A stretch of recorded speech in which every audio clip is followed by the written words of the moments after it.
Kathleen Dong. Welcome to the Graduate Dentist Podcast. Thank you so much for having me, Erica. It was overly formal. I know. Look, yeah.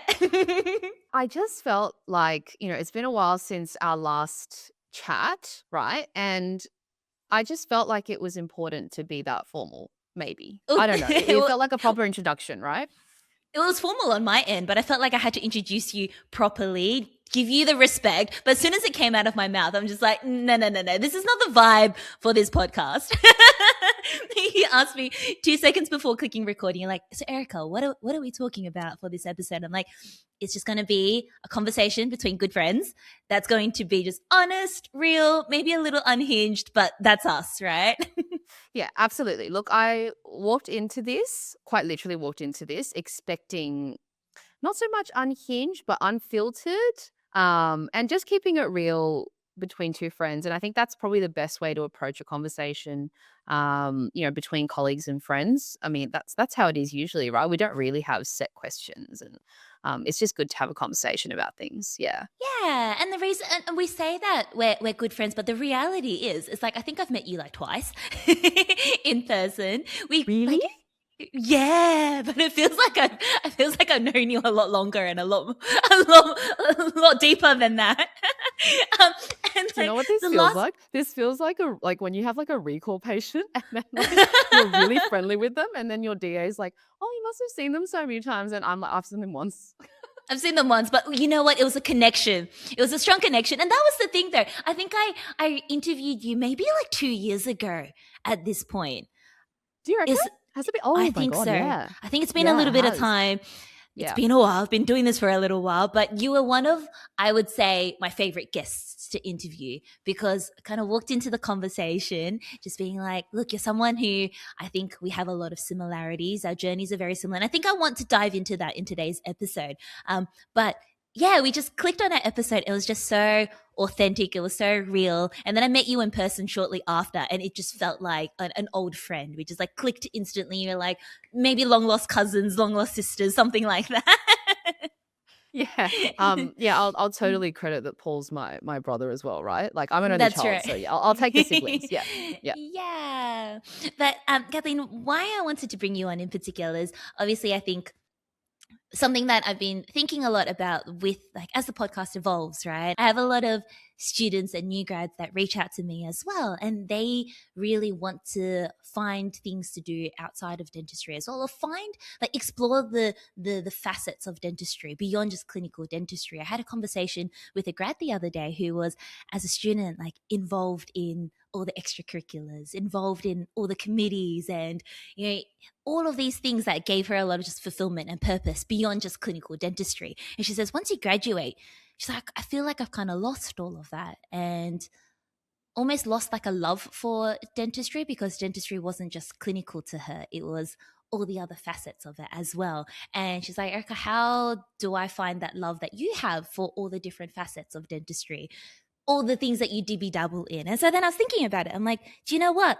The true OG DB doubler that I think of is Cathleen Dong, who, when I was a student and a new grad, you were the person that I saw that was like, oh, my goodness, she's like, clinically, she does all of, she's a dentist, right? Let's not forget that we're dentists, right? But then you've got such a rich history of, running your own scrub brand and podcasting yourself, and then being a loops rep, and then being a clinical educator, and like there's probably 10 other things that I've missed there, and so I think you're a huge source of inspiration, and I really wanted to share, I guess, your journey with our audience and kind of hopefully inspire them to see the different facets that you can dive into beyond just clinical dentistry.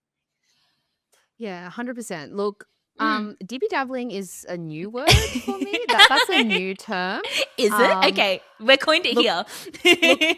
Look, you know how we said there was like formal and informal? Look, I said the formal version of that is like non-linear or maybe like not traditional. But yeah, we'll go with DB dabbling. I'm okay with that. That's going to be the podcast title. How to be good at DB dabbling in dentistry. In dentistry, yes, right. Look, I think you're so right. Hey, Mm. we had a conversation about this separate to this recording about how grads these days are actually dibby dabbling more, if we use that term. And they're just doing so much outside of it. Like so many people are doing content creation. I've seen a couple of my students who I've taught, yeah, get into that, and they're so creative. And I think there's so many different outlets, and I guess people don't really know where that takes them. And also with the rise of social media, I think it's gone even more gangbuster since the last time we spoke. Hey, it's been 2 years, and I think social media is even, exploded even further. And yeah, everyone is taking part in it in their own way. And I think people are really, really getting engaged into it. And in many ways, it's become almost like a reflective journal for students. It's become a reflective journal for clinicians. It is a showcase for some people as well. But in many ways, I know it helps people do better, create a network, or create a community as you have done.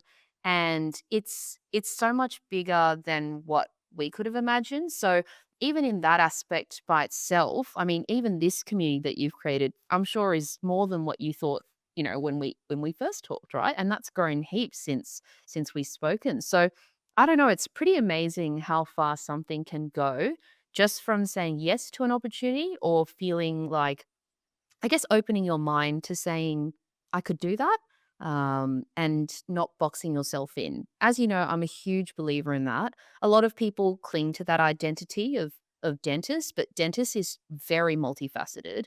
And you've known me for a while now, apparently, a very long time, old friends. Very No, no. long time. Yeah, yeah, yeah. But we've known each other for a little bit now, and I think that's my mantra is it is so multifaceted, and it's not just being a quote unquote clinical dentist. There's so much more outside of that, and really that helps you grow as a clinician.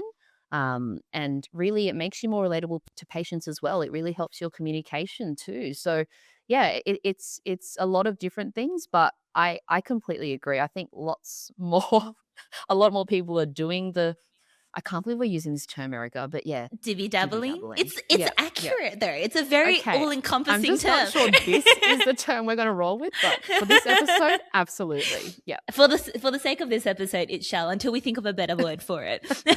Yeah. But one thing that we were talking off recording about it, about how just inspiring and motivating it is seeing students and grads nowadays with like the content creation that they do. I look at it, I'm like, wow, it's like cinematic production like that they've got going on with their cameras and their gear. I was like, wow, these are students that are doing it, and they're running their own marketing agency, they're running their own side hustles. But I find it so inspiring to just see like how much ambition, how much creativity there is. And I think a lot of them do it, and I don't know, like I'd be curious talking to like some of the students as well, just like what their headspace is and like what their hope to create out of it. They might not know. To be honest, I feel like for a very long time I've just been creating content and I've been sharing my journey, not really knowing where I wanted to go with it. It was just, I enjoy it. It's fun. It's a passion. And I've always been like, just trust the process, like go with the flow. And it's opened up so many opportunities for myself. But one thing I was reminded of was I remember, like, this would have been a few years ago at the Dental Summit where you did a presentation. And I remember part of your presentation, I can't remember your specific, the title of your presentation, but I remember you talking about all the different, I guess, things you had involved yourself in, all these projects, right? And the traits that it taught you, or the skills that it taught you, that then translated into dentistry or translated into other areas. And one thing I think about is that I think you're a phenomenal public speaker. I think you carry yourself so well, you articulate yourself so well, but that would have been developed as an example from years of podcasting yourself or presenting or content creation, right? And then I imagine that translates to how you communicate with your patients, or things like when you were involved with doing the loops reps or building your own scrub company. I'm sure there are so many skills that you developed in those areas that at that time you probably didn't realize, but then translated to other areas. Is that something you feel like you were conscious of at that time when you were involved Mm, in all of those things? I would say that my journey has never been an intentional thing where I've thought to myself, I'm going to do X because I'm going to get Y. Like it's very much been, I'm interested in this and I'm just going to do it. I'm going to try it because why not? Different life experiences. I mean, even stuff, let's say in my current role, right, with 18 New South Wales, it's not like I woke up one day and I was like, I want to go and do a leadership role, right? I never, this was never on my radar. I just showed up to events. I wanted to do stuff for young dentists and students, and I said yes to things and it kind of one thing led to another. But it certainly wasn't something I woke up one day and thought about. But yeah, it's quite incredible what you said, and I reflected on it when I was asked to give that talk. Was you just don't know how many skills you develop that are really, really helpful in clinical dentistry. One thing that I see with young grads and students that I've taught and that I've seen in clinic is confidence or lack thereof. Um, and that's so normal, isn't it? When you first graduate, you have no idea what you're doing in some respects, and you also know what you're doing in other respects. But a lot of that is the way you carry yourself, and this is probably something that you speak about in your communications course. Can't wait for that. But it's one of those things with communication, isn't it? It's that confidence. It's confidence, and it's that ability to speak well and present well. But in my opinion, I think that comes a bit from life experience and it also comes from different roles that you may have had. So I found that, certain people were much better at presenting and maybe they had done a sales role before, or maybe they had done, some kind of public speaking or drama, something completely unrelated to dentistry, but it really helped. And there are other things where let's say someone's really good at sports and they're really great at functioning under high pressure, they just keep it really calm when they're doing, more stressful procedures, And for me, having come from a musical background in my high school years, and yet, like you said, doing debating and all those sorts of things, I found when it translated into dentistry, I actually welcomed the stress because I was so used to having that prior to performing. And I would have never made those links if I hadn't thought about my life outside of just clinical, quote unquote, right? Don't get me wrong, the technical is so important to get right. And that's why, you preach it or your guests preach it as well to get the basics right. But also having the life experience, also trying new things, you just never know how much it actually contributes to your career until I guess for me now, a decade out, I look back and I think, oh, in hindsight, Yeah. yeah, those things were really random, right? I think Mm, if someone looked at mhm, my career, I always say this, mhm. it looks like a Yeah. flight risk. I'm well aware that it looks like I just spun the wheel and just selected something Mhm, random, but mhm, but mhm. it's all contributed and it's To who made you me, are. yeah, a better clinician as well and someone quite relatable to patients. And I Yeah. think that really helps. At the end of the day, we are patient facing, we are public facing, and that's why communication is so important, as you also talk about. That a lot of that also comes from having experiences that are different and being able to be that relatable person. So that's just, yeah, that's what I'm most grateful for with all these experiences. And the network of people you meet as well. Like, if I hadn't done random things, so I suppose not that random, but it's still within dentistry. If I'd not done let's say, done stuff with the association, done stuff with unis or, with industry and all those sorts of things, I wouldn't have met all these great people and I wouldn't have been able to meet and get mentored and also offer mentorship. It's such a fulfilling way of getting outside the bubble. Dentistry can seem quite small, like we work really in a room, in a clinic. Some people work in small clinics, maybe some work in bigger, but it just makes you feel part of a bigger thing. And I think that's amazing. And I suppose that's part of the community that you've created, right? You belong to something a bit bigger, and I think that's that's amazing. Oh, I love your answer there, Kathleen. And I feel like you've just thrown me so many threads of like, oh, I love it. There's so many things to unpack there. Oh, I'm so happy. But I really, really would love at some point to dive into your flight risk map. And I would love to just Let's go like, for it. we're gonna do it. I want to come back to it in a moment, but I want to like dive into like different, like, you know, you zoom in. I almost feel like I should have done. It's like I think Vogue does it, or like, you know, those magazine The interviews timeline where they things. just no, I give you just like Oh, a no. card, and I'm just like, tell me about this photo. Tell me about the outfit choice here. What is this?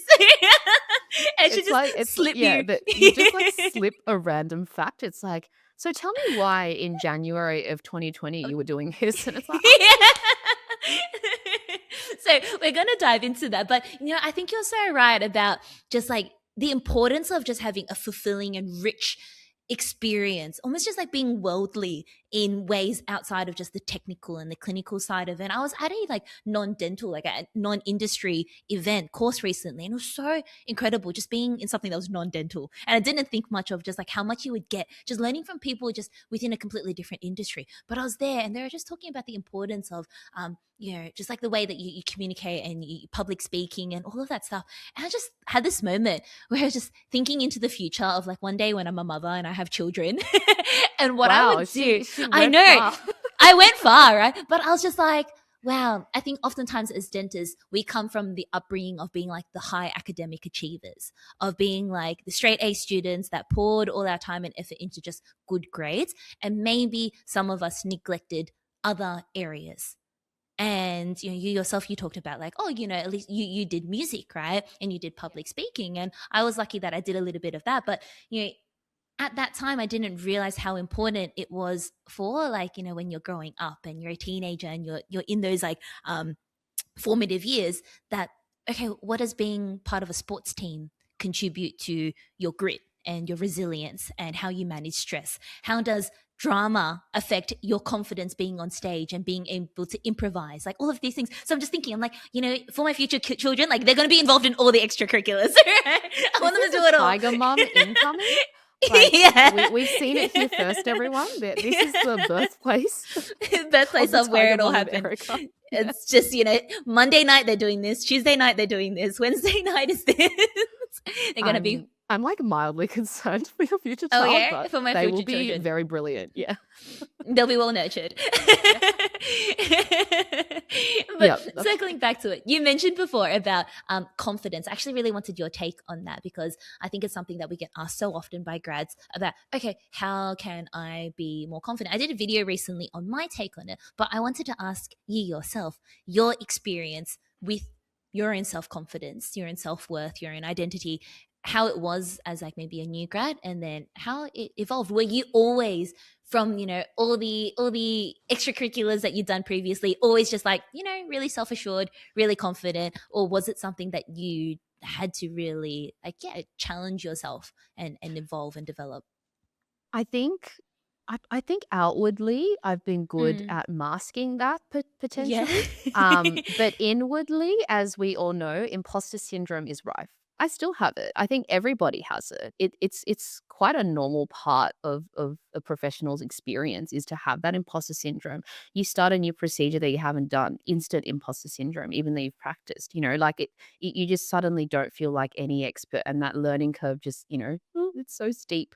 So I constantly have those battles as well mentally. But in terms of my take on confidence, I think, you know, people say fake it till you make it, right? And for the longest time, I was like, yeah, okay. But it actually works to a degree. And let me unpack that a little bit. So, fake it till you make it is not just being reckless and just completely going off the rails, just saying whatever you want and sounding super confident. That's not really what I mean. I think a lot of it comes with, and this is something that I actually learnt from like a drama class, funnily enough, right? I told you, Yeah, it's where it's see, all this come from. helps. That's right. The drama class is apparently where it's at. But a Mm-hmm. lot of it is voice. You know, you've spoken about this. It doesn't really too much matter about the tone per se, but how you deliver it and believing in yourself really carries confidence. So it's not so much whether you seem confident. I think confidence is really subjective. I think if you believe it and you are able to show that, that is confidence. So when you're asking about self-worth, for sure, when I first graduated, I don't know if I've actually told you this story, but I was working in the hospital and it was my first day, and this older lady literally grabbed my face, like, with her 2 hands. Firstly, that's an Yeah. infection control issue, but that's the second part. So she literally Yeah. grabbed my hand like this and was like, "Are you old enough to be seeing me?" Oh. And I was like, keep in mind, Yeah. I'm And 22 at this point, yeah? So yeah. I really look at and I Mm, just mhm, froze and I was like, "Yeah, that mm, sounds really confident, doesn't it?" Yeah. mhm, And mm. you know what? It's because I didn't believe it, right? I was questioning Yeah. myself. I was like, "Oh, maybe I'm not cut out." Like, I was trying to see if a tutor was ready to check my odontogram. There's obviously no tutor. I'm it, you know? So it comes from self-belief. Now, how do you develop that? Really, it's about repeated positive small wins. So for me, it's not about like, "Oh my gosh, I did like an amazing crown prep that day," right? It's more for me, I did a great clean. Let's start there. The patient liked me. Let's start there. The patient rebooked with me. These are small wins. And I think those small little wins that you have throughout the day really build your confidence. And if you look at it as small wins, and, I think you've talked about this too, haven't you? Like depositing those small wins, it actually amounts to developing confidence. If you focus only purely on that main thing, like I need to be good at surgicals, right? You discount all the times you've done a good simple exo and all the reflections that you could have had from that that you could have applied to doing a surgical exo. You've just said, I've failed it. And that destroys confidence. So I think focusing on the small things that you're doing well, of course, reflect on the parts that, you could have improved on. That to me develops your, belief in yourself that you can do something. And I think focusing on that is critical. I think the last thing that I realized after this long is your mentality takes you so far.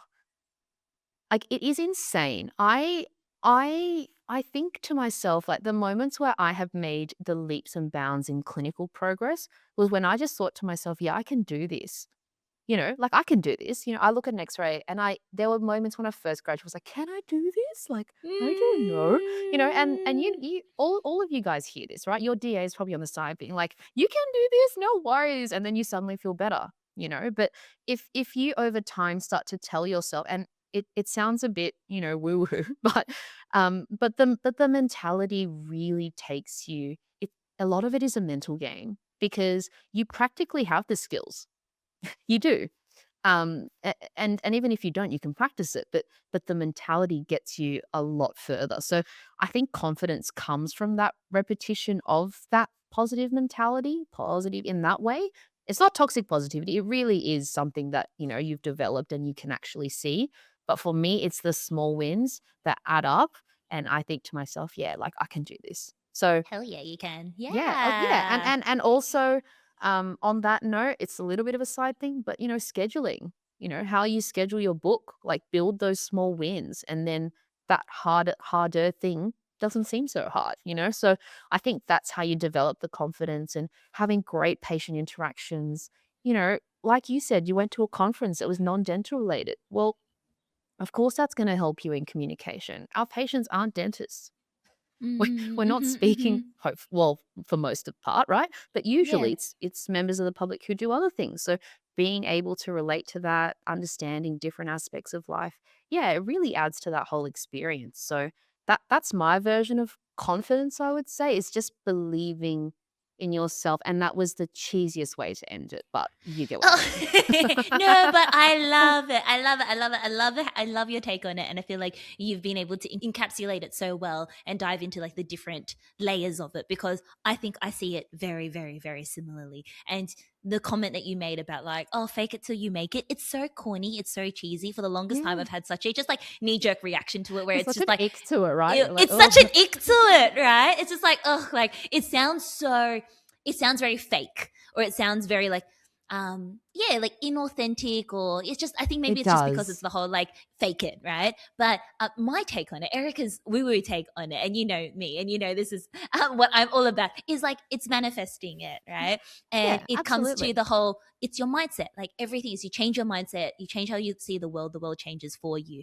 And the same scenario can differ depending on whether you see it from a glass half empty or a glass half full. And I feel like that's been my biggest change with like developing your confidence, because I think confidence is only something you will feel after you have done it enough times where you can say, regardless of what happens, I can manage it. But you're not going to feel that way until you have done it. So you can't possibly be confident going into a scary procedure or tackling these scenarios if you've never done it before. And that's why we see like No, these older dentists who are like, wow, they're just so confident because they've seen it 1,000 times. They know that whatever literally. happens, they can manage it. But as a new grad, I think it's so true where you're like, don't try give yourself the pressure of, I have to manage those complex surgical extractions, or I have to be able to, you know, close a case that's like $40,000 or something like that. Just like, just celebrate the small wins and slowly build your own confidence in the little things. And it's that positive affirmation and like confirmation of like, I can do it, I can do it, I can do it. And you slowly push yourself, and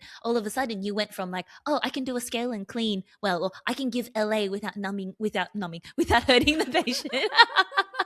I was like, wow, please tell me Wow, more about how you wow. can do that.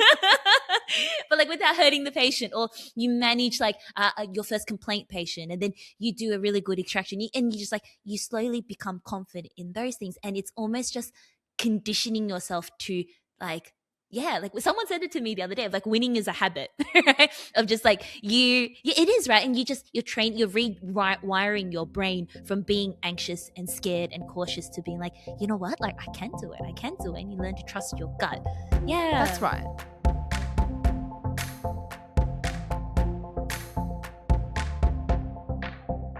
There's a lot that comes with leaving university and properly adulting that no one really prepares you for. As a new grad with an income and newfound responsibilities we don't know what to do with, managing finances can be really tough.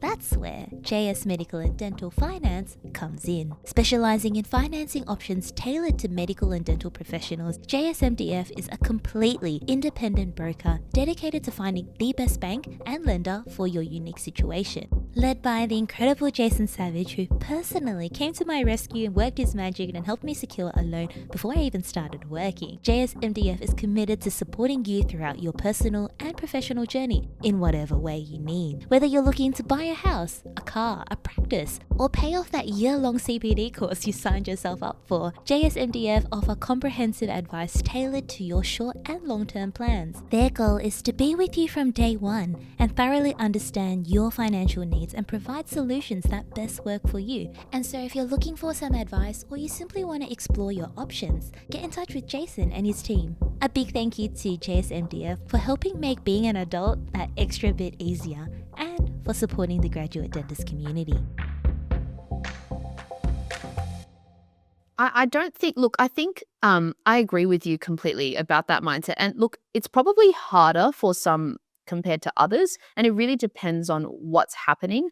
But I think that routine of getting into the habit of, even if everything is, place is burning down in your mind, everything is just not happening, the lab work hasn't, like everything's terrible, you know what I would celebrate at that point? I'd be like, I'm I made alive. it to work. No, I know. No, even better than that, I was like, I made it to work today. I'm like, I'm still Yeah, here. I'm I haven't left here. work yet. Like, I mean, that's a Yeah. small thing, right? Sometimes, Mm, mm, mm, mm. sometimes it is so basic where I'm just like, you Mm. know what? I had one nice patient today. Yeah, it was good. Like, okay, obviously I'm more than Yeah. that, but like, let's have a hard morning. And my heart rate's like going crazy because I've done some, difficult procedure. But then I think to myself, you know what? I've got a whole afternoon of really nice recalls. I kind of look forward to that. That's my reward. And then I Yeah. focus on that. And I tell grads all the time, there is this urge, we'll probably step over and discuss that in a moment. But, there is this urge to just get into the complex, get into the I must do this, get into all this. And people put so much pressure on themselves. And that's also where it comes from. It ruins your confidence because, instead of celebrating the fact that you're really good at giving LA because you spent the time to do that well, you're like, oh, I don't know how to do this. Well, actually, giving LA is how you build a patient base as well. Sorry, like that is also a confidence builder. If you get a patient really numb painlessly, you're a winner. That not everyone can do that. So you have to celebrate that too. And if a patient, if patients like you, goodness me, like that's hard too. Everything's hard. Mm, We don't work mm-hmm, in an easy profession. So absolutely. yeah, that's what I I think anyway. Mm. I so agree with you. It's just being everything is about how you see the world, right? And it's like what you said. You can have a horrible day. It was really stressful. Your like anxiety was through the roof, and you can kind of beat yourself down about it, or you can just a slight shift in that mentality change of just like, but I survived it. Like I got through it. I can do hard things. Like that's freaking hard, and I did it, right? And I think that's it's so important. And yeah, just like it reminds me of two things actually. Like one, I was at a workshop earlier in the year with Viet and Shrug, who I absolutely love. They always talk about like mindfulness and just mental fortitude and resilience. And Shrug was just sharing about how there are times in his career where he's been like in his car just like in tears because of just like how stressful it was like doing all this dentistry. But then you have this a bit of a grounding moment where it's just like, you know what, like how lucky am I to be in this position? How lucky am I to be a dentist? How many people would kill to be in this position where I get to look after patients? There is so much power. And he said it, and it was like, wow, such a visual imagery where he's just like, your patients are sitting there, like lying back. They're essentially lying in your lap, and it's almost such a position of power that you have, but you can use that for good. You can heal, you can cure, you can look after someone. It was like, wow, that's so profound. But it was just this gratitude piece and this appreciation for like, you know what, it's stressful, but how lucky are we to be in this position where we get to do these things. And then building on from that as well is just you mentioned before about like on your in your first day or like your first year of Yeah, working in the yeah. hospital where you had the elderly lady holding your holding your Holding my face cheeks, my baby in cheeks. her in her hands, being like, how old are you? Are you old enough to look after me? Funnily enough, yesterday I was in clinic, and I would say probably, I don't know if it was the first time, but I used to say to myself, like, oh, I don't often get questioned about how old I am. And I'm like, maybe I just look old, so no one actually questions it. But I don't often get asked. Hey, But mindset yesterday, shift, okay? Maybe you're just mindset shift. confident, okay? Yeah, Well, maybe that's you're what just I like to confident. tell Yeah, myself, yeah, right? That's what I exactly. like to Yeah, tell exactly. myself. That's just like, I think I'm confident enough that they don't question it. But yesterday, I had two patients ask me. But again, mindset shift, I actually took it as a compliment. And I can very much see people interpreting it in different ways. And I think it's always like, same phrase, same situation. It just depends on how you want to interpret it. But the first scenario was I had a husband and a wife, and he had it was like he had a lot of things going on. And they came in just wanting this one thing addressed. And we had like a 45-minute just consult, probably close to an hour of just a consult, talking, answering all of their questions, building a treatment plan together. And eventually by the end of it, we got on like the same page, and I could just see like the excitement, particularly from the wife. She was the one that was a little bit like she was the tough one, right? And I could see she was just really assessing me, really questioning, really leaving no stone unturned. But maybe it's this whole like, I've had these conversations enough and I've seen enough that I feel confident talking to her. And I felt confident in how I was holding myself, presenting myself, whether or not I can actually do all of this treatment or not. It's the practice and how you, it's just like how you carry yourself, right? And at the end of it, she's like, no, I'm happy with this plan. Like, let's go ahead. When can we get started? And as we were walking out the room, she says to me, she's like, Dr. Erica, how long have you been doing this for? And I'm like, oh, a Love number that of years now. question. Yeah, I was like, a Mm. number of years now. But I actually very confidently said to her, like, this is my fourth year. And she's like, oh, amazing, right? But it's like, I could have that could have gone in so many different ways. I could have shied away from it, being like, oh, like 4 years, or or like, in some people's eyes, 4 years may be nothing. But I think Yeah, like I mean, I it felt could be. okay Yeah. saying it could be nothing. But I was like, oh, I've been doing it for a number of years now. This is my fourth year. And she's just like, oh, amazing. Yeah. And they were just happy. But maybe I took it as a compliment because I think we had such a good consult that I think it was like, wow, like she's very happy. Out of curiosity, you sound really confident. You sound really experienced. How long have you been doing it for? And that's how I interpreted it. I completely agree with you. If you just confront it head on, confront it head on and be like, yep, this is me. You don't have to say your age. Just be like, yeah, I've been doing it for a while. And it's like, I think it's always just acknowledge it. It's just, I think previously, I think this was probably a little bit of an exception yesterday where like I let it go on Yeah, for a little I'm bit longer. actually amazed you said it, actually. That's quite impressive. I think if I was 4 years out, I'm not sure I would have said the number of years. I would have said what you said to start with, a number I of years, right? I wouldn't normally, have said I, 4th year. yeah, I don't know what level of just confidence was there yesterday, to be honest. But I think it was Real high. after a really high, right? I had a lot of faith in myself yesterday. But normally it would be like, I've been doing it for a number of years confidently and then just move on. Because I Yeah, think like that's the right. longer you sit in it, and Yeah. then you start digging yourself into a hole, right? Yeah. But it's practice Nice as well. job. Like you got to practice Nice. saying it enough where it just rolls off the tongue and you're like, oh, didn't break Yeah, a sweat that time. I think it's really important for Mm. for grads to practice that, because it is something that you get confronted with for sure. Yeah. Yeah. I do want to hone in on this little point here because earlier you mentioned before about, how being in a sales role may have helped you with having certain conversations, or maybe your musical background helping you with like wanting to be challenged and working under stress. Let's go into our deep dive into like the flight risk map. And I want Dear. to, Yep. yeah. Let's look at the zigzags. Let's look at the The zigzags, very right? speckled map. Yes. But what I want to Yes. do, Kathleen, is I want to take certain moments and maybe I'll let you kind of like pick one first yourself or me. And I want to know like, what was that opportunity? And maybe not what you realized at that point in time, but we're going to do like a really big like reflection exercise together now, right? Where it's like, what do you think you took away from that? And how has that like affected whether it's patience, whether it's just life, whether it's business, whether it's like, what was like a takeaway from that? Because I think I have a lot that I didn't realize, like how podcasting has affected me, or how tutoring when I was a uni student has affected me, and teaching, like all of those things. You're like, wow, they have shaped me into the person that I am today. And we've alluded to a lot of things. I kind of want to do a deep dive if you're willing to Yeah. go on that journey with me. Yeah, let's Yeah. go. I think I can do this probably Mm. best chronologically, Okay. because my mind works best like that. Otherwise, I'll forget all the dibble dabbles Yeah. rather that I've done, because I Yeah. don't know what that says about me, but otherwise No, I think it I makes sense may though. It forget. makes sense. It makes sense to go chronologically. So, But do you want to go yeah, chronologically from the beginning or from now backwards? I think from the beginning. yeah, let's go beginning. So you spoke a little about music, right? So when I was in school, I did so much music. I think I think it really prepared me. So we talked a bit about repetition, right? And how much that trains you to become more confident. I wasn't really good at practicing as a kid. Okay. I tried my best. I wouldn't say I tried my best, but I tried.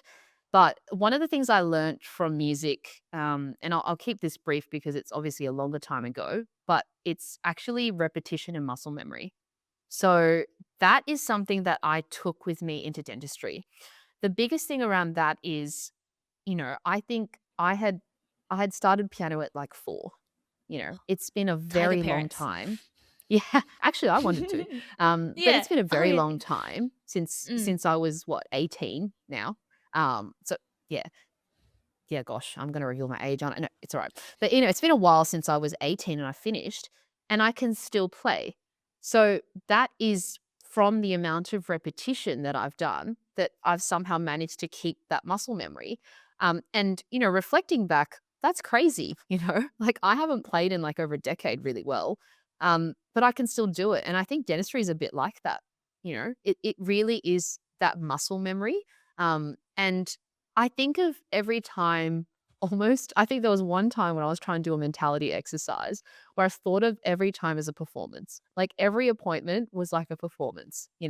I had prepared, I had a script in my mind, I had the technical steps. Dentistry is very procedural in the sense that there are, steps. There are variations, but there are steps. And I think that's why a lot of people like it. And if you follow those certain steps, you generally get a predictable result. Same thing with, if you practice your piece, you generally get a predictable result, which is a nice performance, right? So there was a point in time where I viewed it like that. And it really helped me kind of figure that out. Like, okay, I'm preparing for this. I like that pressure personally. Someone might be like, oh my God, this PTSD. But for me, I really liked having that and relying on the fact that I had the skill and that muscle memory to deliver. So over time, I got better at that from the repetition. But that was more from school. But if I go more into like, my career sort of situation, I guess your listeners, people who don't know me, won't know that. I'll give a very quick overview, I guess. So when I first started, I worked in public. I had a private job on the weekend, and then I went into private full time. So I've done pretty much every kind of dental setting. So private, corporate, independent, preferred, um, you name it, I've probably tried it, except for being a practice owner. Um, Yeah. and I think there is this fear in job finding where you're worried about perhaps leaving a job too early, or switching around a bit, or how does that look on your resume? Certainly, it's not going to look amazing if you've only lasted 6 months, at each practice, and it's been like 10 practices. Certainly not what I did, but the public contracts were a year. And, at a private job, I might have stayed a year and a bit before I moved, maybe regional or something like that. And what I learned from that is I think that's been the most enlightening experience I've had, actually, working at so many different types of practices. Yeah. It's actually made me appreciate and discover what I like and what I don't like at a practice. So I had very different, I guess, a different career journey to some of my peers. Some of my peers stuck to a practice, the same one that they've graduated, at their first grad job, I suppose, and stuck to it the whole time and are still working there. Um, and I have jumped around. Some of my other friends have kind of jumped around as well for different reasons, let's say personal, or, you move states or whatever. There are a bunch of reasons. But for me, that's actually given me the ability to see how different practices run, see what I prefer. Do I prefer a smaller practice with just a principal? Do I prefer a bigger group practice where there's lots of different dentists floating around that you can speak to? Do I prefer a corporate practice where there's, a network of dentists in your area? Do I prefer a hospital where there's medicos and other people that I'm interacting with? I wouldn't know that unless I've tried those things. And I think, I think people who are lucky enough to find that first job that is amazing, that they want to stay at, is incredible. I just don't think that is, the norm, Always. let's say. Yeah, I Yeah, don't think that's always the absolutely. case. Like you're not And gonna I land think your dream job straight away, and that's okay, right? no, and I think if you do, you're lucky, and stay there and, appreciate it. Um, I wouldn't say that my first job was my dream job, but I really enjoyed it. And I only had a year contract, so I got to figure it out in the hospital, right? But I think the best part about knowing all those things actually took me to my next gig, right? Which was getting involved with tutoring.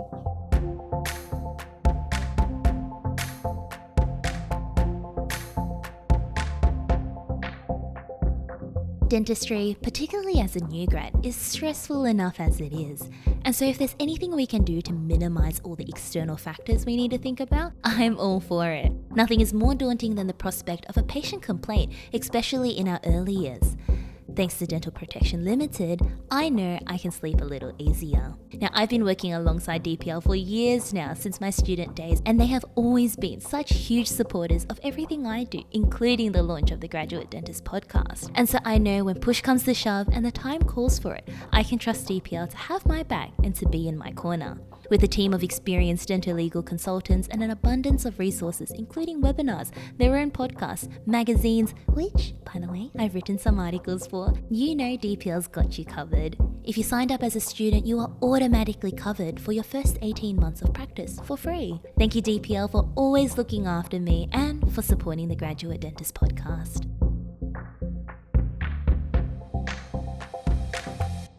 No, before you go into that, I just wanted to unpack it a little bit more, if Go that's okay, for it. because I often get asked by grads of just like, oh, how do you pick a job, right? And one of my pieces, and I'm curious to get your take on it because you've shared all of that, but one of my pieces of advice is always like work in multiple practices, because particularly as a grad, you don't know what you don't know. And if you're at the one practice and it's just the same clinic with the same environment, the same setup, then that's all you know, so you have nothing to compare to. And it's like you kind of have to explore a little bit, and even if it's just two practices, you get to compare, like, oh, the difference in demographic, or the difference in work culture, or the difference in, like, I think you've really shed a lot of light in that, in like, oh, is it just the principal? Is it just the principal dentist that's there, or are there other associates that you can lean on, or is it a more of a bigger network, or are there like specialists that you work with? Like, all of those things you don't know until you've kind of tried it, right? And so my usual piece of advice, so I'm curious if you have anything to add to it or not, but is at least to work within two, even if it's within the same group, but like at two different clinics, just for a bit of variety. What do you think of that?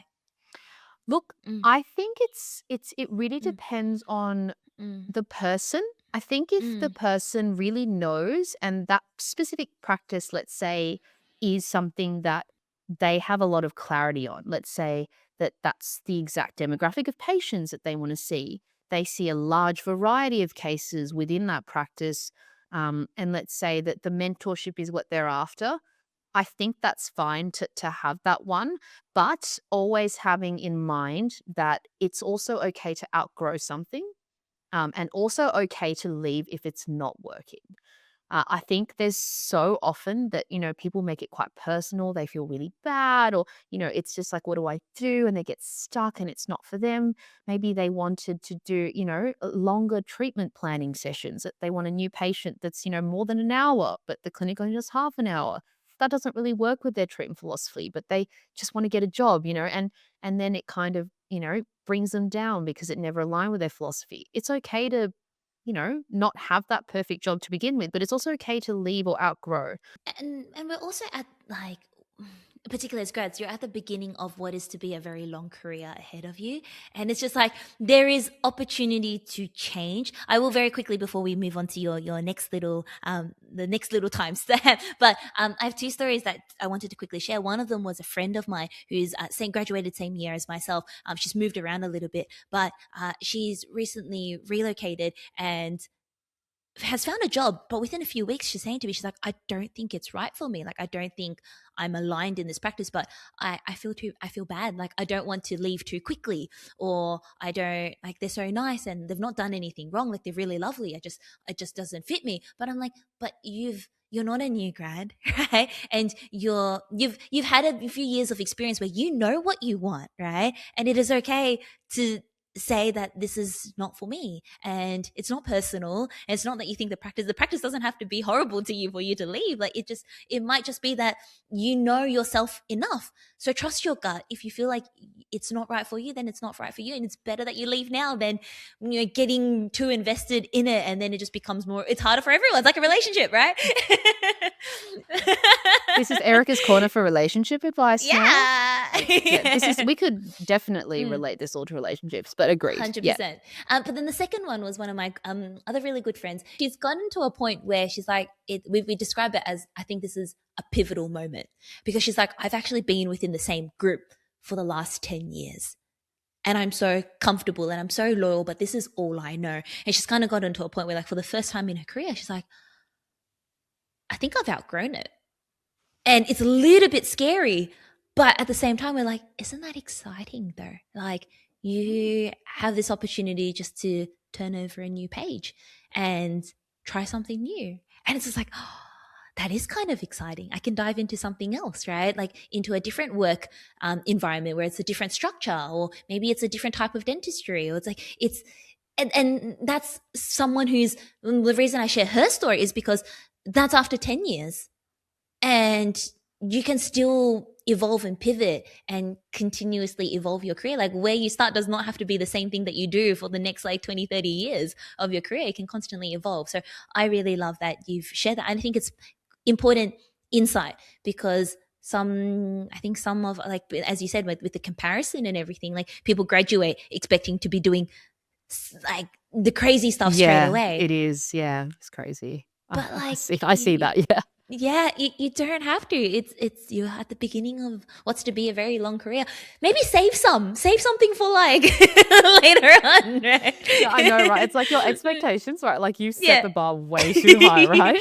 Mm, if you, mm, mm, yeah, mm, mm. extrapolate this to relationships, like you were saying, right? You set Mm, this bar way too high, and now it's like, how mm. do you outdo this How do you do constantly? it? Yeah. Yeah.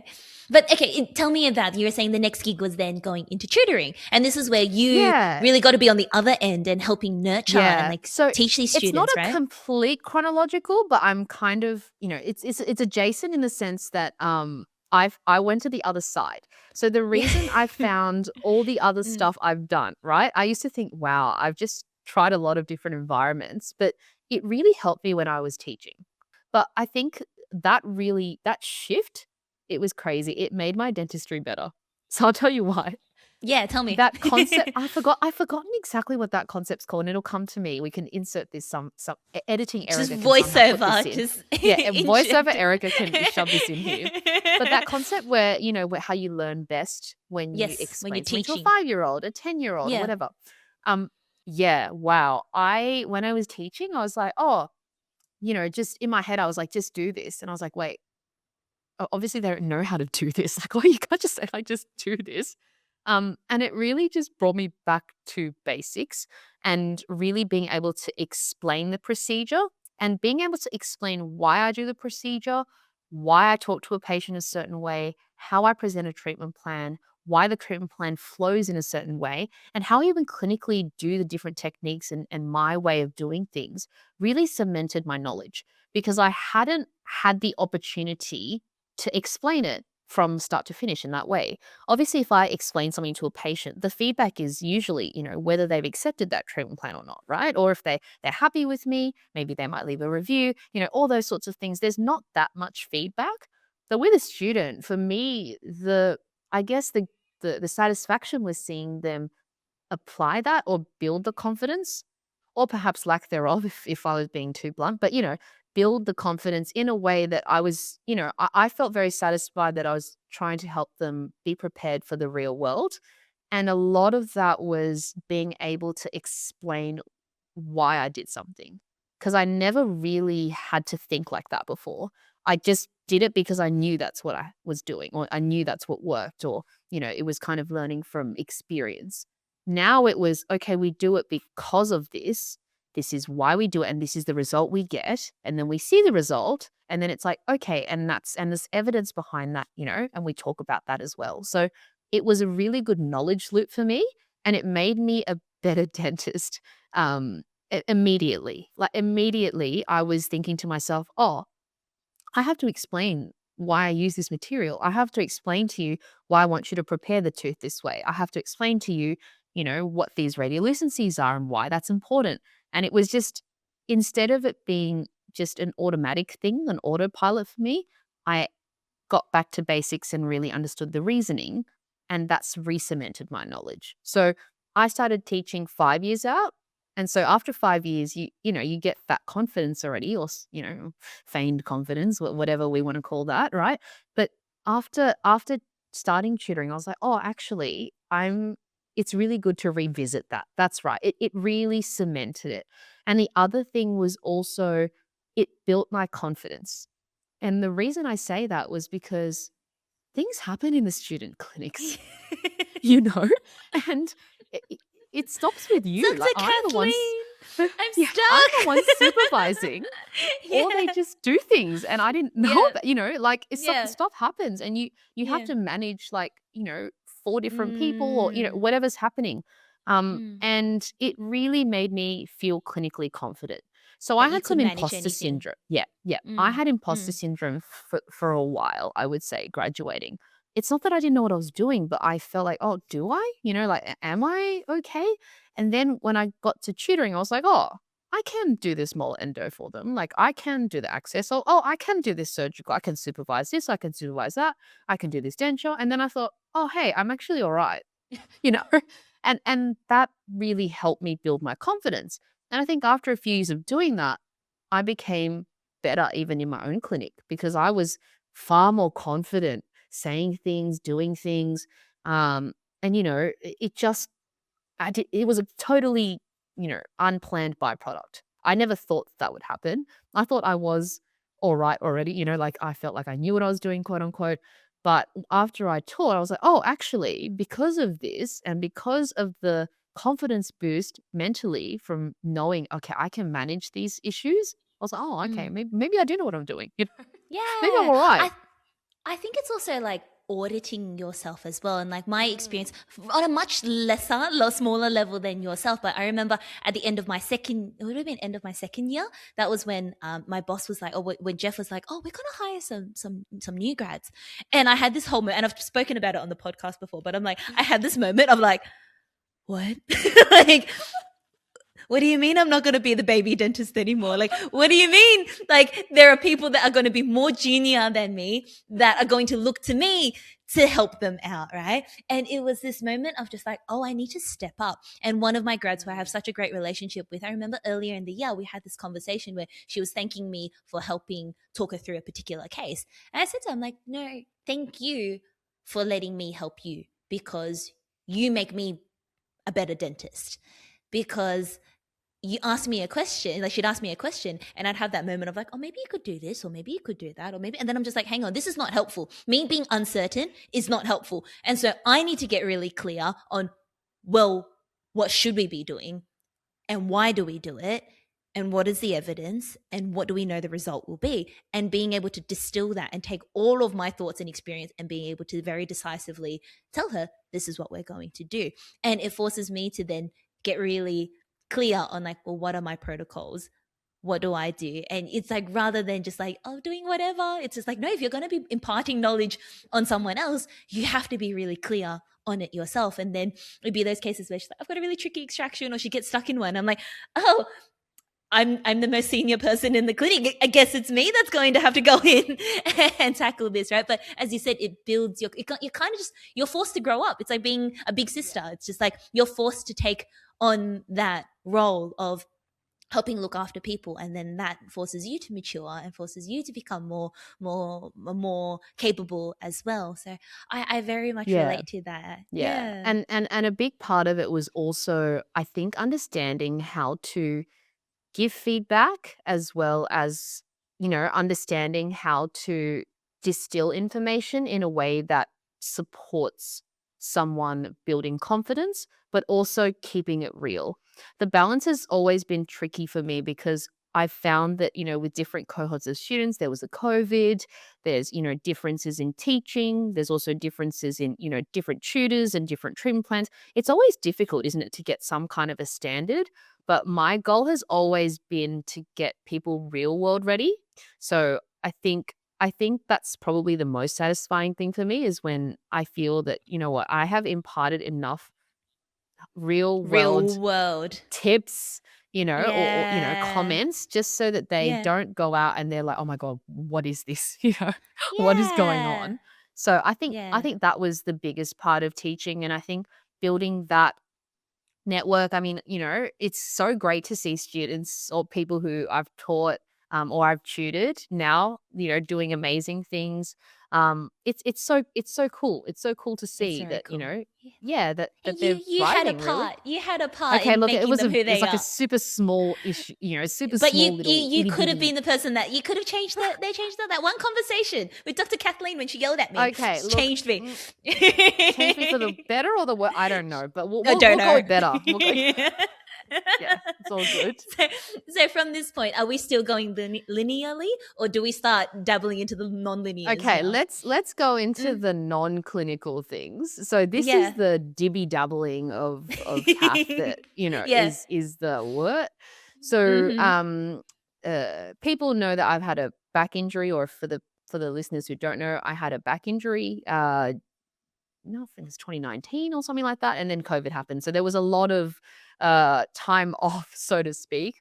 And after I had my back injury, I essentially had a crisis moment, where I was like, oh my God, I can't do clinic. Now I've got to, and people spiral. I'm really good at spiraling mentally in my mind. I'm like, okay, this is just worst case scenario. And yeah, I ended up exploring different things. Okay. So I ended up getting a job at Prime Practice as well, doing content. I essentially reached out and got a job there doing online content. So writing blog posts, filming videos, like kind of the stuff that you do, but a bit more, I suppose, dental comms and dental team sort of related. And that was fun and that was interesting. That was like my non-clinical job. I was like, oh my gosh, this is so fun. And I Did they think give you a that lot of was prompting, or was it very creative? Like you it had was a lot of creative creative in the freedom? sense that I had, Mm. freedom, and we were doing, I guess, programs for younger dentists and all those sorts of things, and it was really fun. I quite enjoyed it, and I didn't realize how much I would enjoy it because it was still dental, but adjacent. And funnily enough, getting better at writing made me better at Mm. communication. Communicating. Yeah. Yeah, I again, unplanned, but Mm. being able to write stuff like what are the things that, dentists should look out for, or like, again, all those sorts of things, writing well made me better at speaking and better at presenting. Because it's the Um, clarity. Yeah. that's right. It's being able to Mm. distill something. And, I learned stuff about SEO, like what works best Mm. on a website. You can't blab. You have to keep, sentences in a certain number of words. So things like that really helped me with brevity in how to explain concepts, how to write well. And then, of course, the content side of things, which we touched on. Your whole audience are apparently content creators now, and like all these students. I Really good at loved it. video. Yeah. Exactly. I Yeah. love video for like all of high school. I was that person who collected cameras, collected video equipment, and I'm what you call a digital hoarder. Like I hoard clips, I hoard photos, I hoard all those sorts of memories and things. And I used to like making like fun little videos, but I didn't realize that that would have a professional element where I could actually utilize those skills. I used to dabble in Final Cut and all those sorts of things. So I actually used those skills in that job, but I never thought of it as a, I suppose, job A skill. skill It was development. Yeah. it was just Yeah. hobby. It's just a hobby for Yeah. me. And that actually became something that, I could earn a living from, in a way, in a job. And so even the podcasting element, right? So, I started this podcast when I had my back injury because I wanted to ask people what how do they make a career change? Because dentistry seemed so small to me at the time. Like how could I do anything else if I didn't recover from this, how could I do anything else? And funnily enough, from doing that, I actually recorded podcasts in that job as well. And I was like, "Oh, these skills are like randomly from my hobbies. They're actually helpful." And being able to design graphics and stuff, it was crazy. When I then, worked in a private practice, I helped my boss do her little flyers and her website. And, there were all these transferable skills, and that, I felt so helpful as an associate to help my boss with that as well. And it helped me too, right? More patients at the practice helps me as well. So it was all these random transferable skills from that content job, but it was actually from hobbies that then became a content job, you know? And then, touching on the podcasting, I've said this on the other episode before. We randomly had an idea to have scrubs of our own. Not a business, guys. No business plan. We just wanted to have scrubs made for us. At the time, Figs wasn't really available in Australia. We wanted to just design scrubs for us. Oh, actually, I'm wearing them right now. We don't sell these Yeah. anymore, but I'm wearing them right now, right? So Yeah. we were like, oh, we want these, but the minimum order quantity was like 1,000. And we were like, okay, we can't have 1,000 sets of scrubs. And Mm. it was crazy. And, from that experience, learning how to have an e-commerce store, learning how a website works, learning how, how you do messaging with marketing and selling and how to do product descriptions and photography. This sounds weird in isolation, but when you actually extrapolate it to a dental setting, you can easily see how that has helped me. um, Running that business helped me appreciate how hard it is to have a practice as well. I wasn't randomly like, oh, can you buy me this like laser? It's like, stuff like that. It made me understand the outgoings and, all the responsibilities of being an owner. It actually made me appreciate being an associate. I got to go home and 100%. switch off. I, It's I not didn't that have that easy. before, right? It's not. Yeah. And so, Yeah. there were all these different things, but I think having that scrub business as well really, really helped in the sense that I loved going to work even more because I could test something else that was non clinical at work. And I felt like me going to work was going towards another project that I was equally as excited about. It's almost like That's why you like actually, podcasting, like why yeah. are you like going to work to see your patients, but there's like another level that gives you satisfaction, which is I'm going to learn something today that I could potentially share with my audience, and that That's just makes such you good like it more. insight. Wow. I Yeah. actually haven't thought of that, but that's such, and I'm going to interject here, Kath, because it's like, oh, I hadn't thought of that additional layer that you said, but it's just like, it's something else that makes you excited about going to work beyond just the clinical dentistry and seeing patients. And I think that kind of alludes to like the question that I started this whole episode with that grad that was just like, how do I find a love for what you do? Be like, yeah, it was just like, and I didn't completely unpack, or I hadn't fully deciphered her question and the layers of it. But I think that's part of it, right? And I was reflecting on it the other day at work because, oftentimes like I'll be in my head and like I just did a video just yesterday where in my head I was like, oh, I really want to record this video in clinic at some point this week.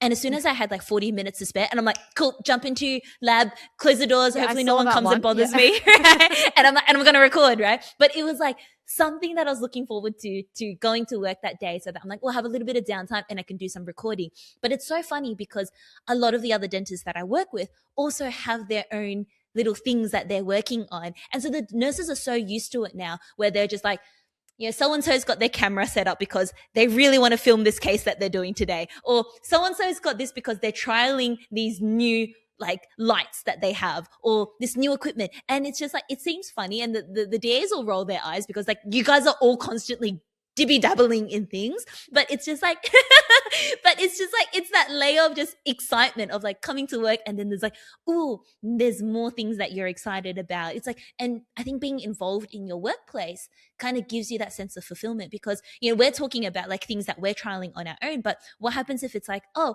you've just like done some filming with your practice and, or like you've helped them do like the flyers or you've helped them redesign what the waiting room looks like or help just being involved and you get to see it. And there's that sense of fulfillment of being actually like, yeah, there's just layers Yeah. to that fulfillment of going Definitely. to work. And that's why Mm, they say that like continuous learning, it doesn't really matter. And I think that's the most important thing is it doesn't have to be clinical per se, that you only focus on. Of course, we're all learning in a clinical sense. We're always, trying to get better.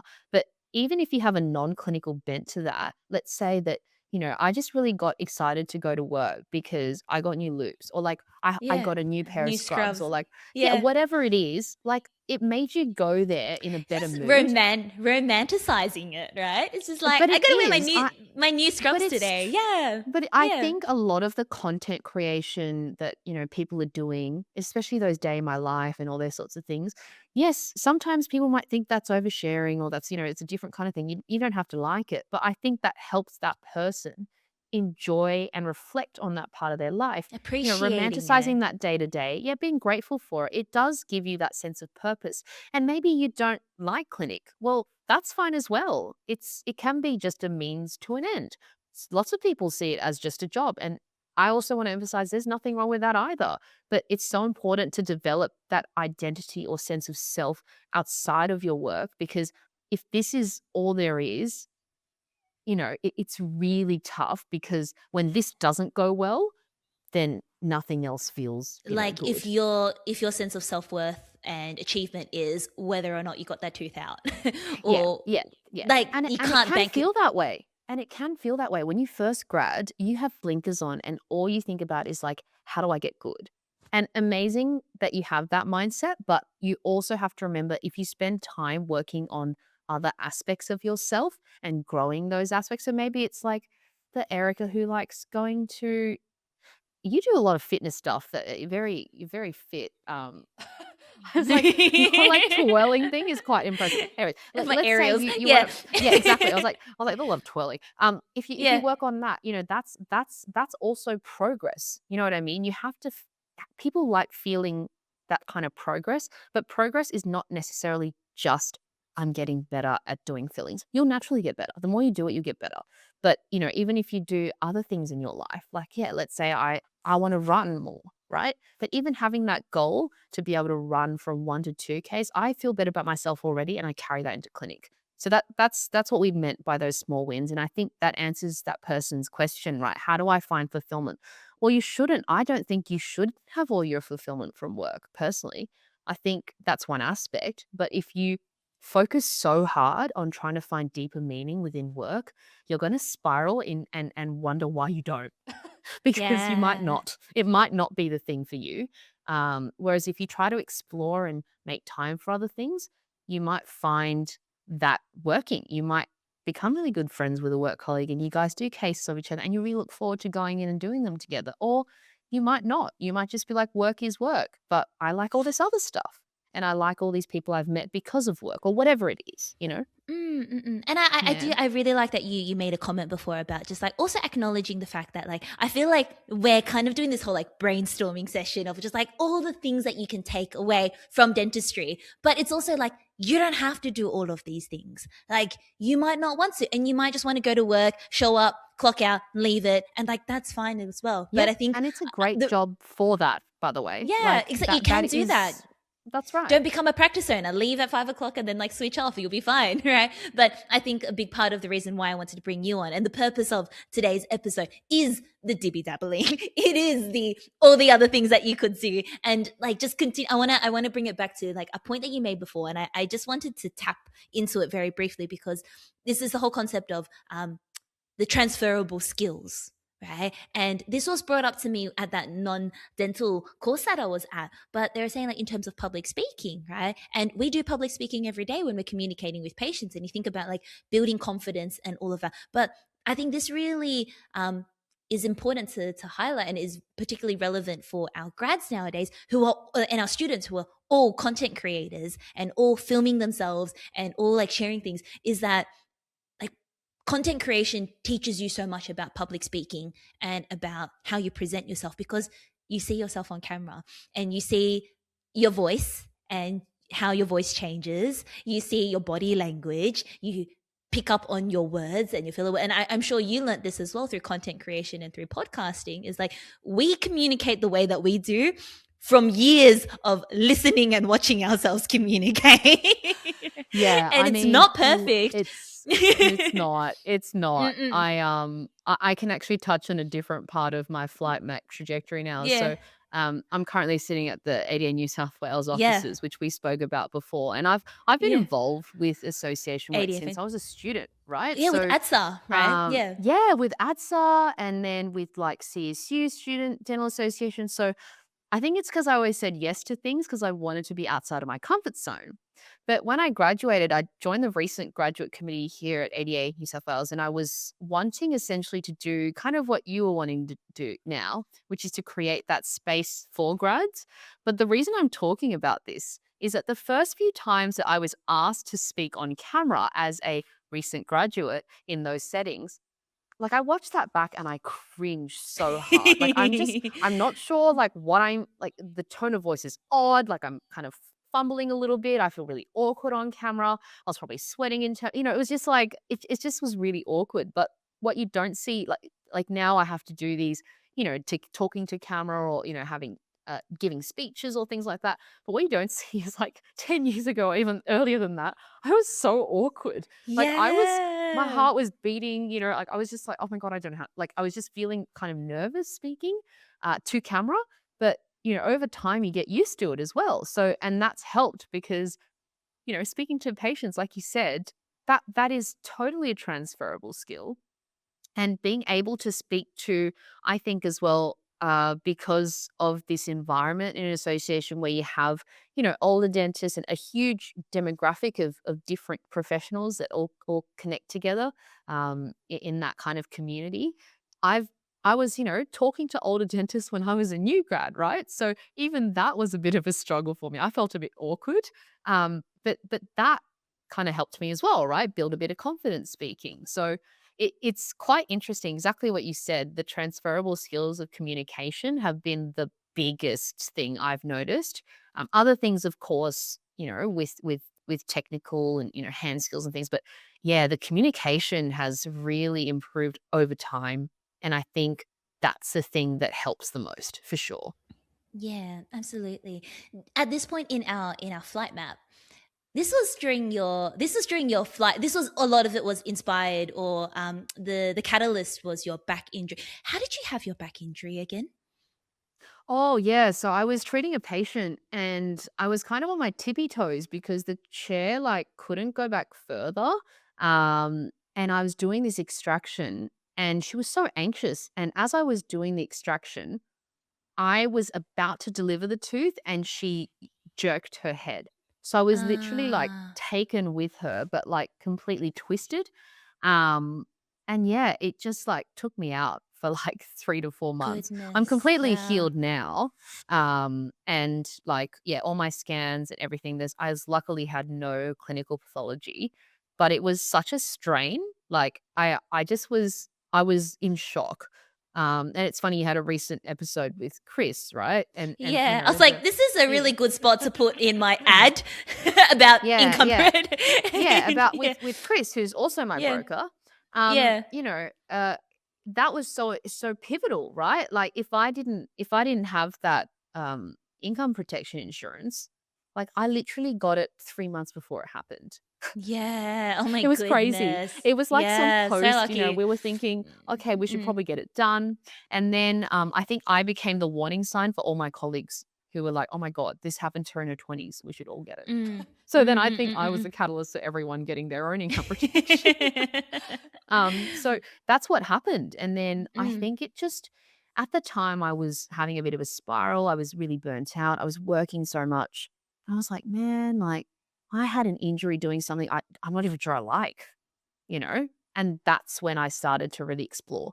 Looking back, I was really happy to explore because even though it hurt, quite literally, it the fact that I got to try other things really widened my perspective, and funnily enough, made other people who are dentists feel like it's okay to do other things. Like, I don't know that, it was really odd. I think when I was doing those interviews or when I was quite publicly talking about it, people were like, "Oh, like she's doing other stuff." And I felt like people weren't comfortable talking about that, like they were just sticking to their Mm. lane.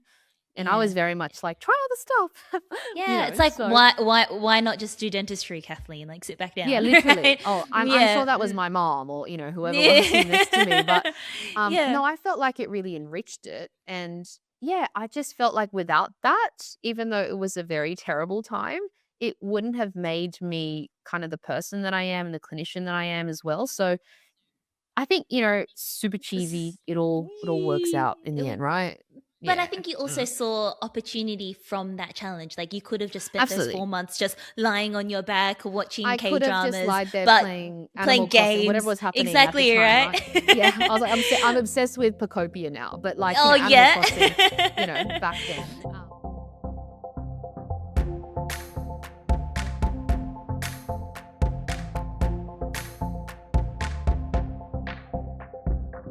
In a profession like dentistry, people don't always realize just how physically taxing it can be. One of the best pieces of advice I got early on in my career was simple: protect yourself, especially whilst we're young, fit, and healthy, because you never know what might happen. It's easy to think we're young and invincible, but I've heard way too many stories from sporting mishaps, back spasms, hand and shoulder injuries. I mean, I've even heard of someone sneezing and putting their back out. And just like that, you could be out of work for months. That's why things like income protection, trauma cover, or total and permanent disability insurance are so important. It's about having that extra layer of security and peace of mind, knowing that you have a backup plan in case something were to ever stop you from working. And I couldn't have asked for anyone better than Chris Chand at Sharon Partners to look after me. Chris has been my personal insurance broker and financial advisor since I was a new grad, and I'm genuinely so grateful for all the time he spends getting to know me and my goals. Chris and his team specialize in financial planning specifically for healthcare professionals, so they understand the unique challenges of our industry. That way, we can focus on what we do best, looking after our patients whilst they help secure our financial future and protect arguably our greatest asset,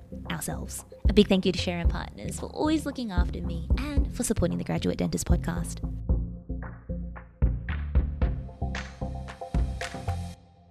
I think you also looked at it from a very like good perspective of it was a challenging time, but I think this is a very much like a testament to your character of just okay, you could have just spent your time like wallowing in it, but you chose to see like opportunities and what you could yeah, but like what could you make out of it. I think you went through a bit of like a journey of self-discovery, and it's made you who you are today. What was it then like transitioning back into work and thinking along the theme of these events having an impact? What else did it teach you in terms of just like work then? Like, did you go back to work full time? Were you able to? What was that transition back into I working? It was really hard. Mm. I think I didn't realize how much I would enjoy not working. Yeah.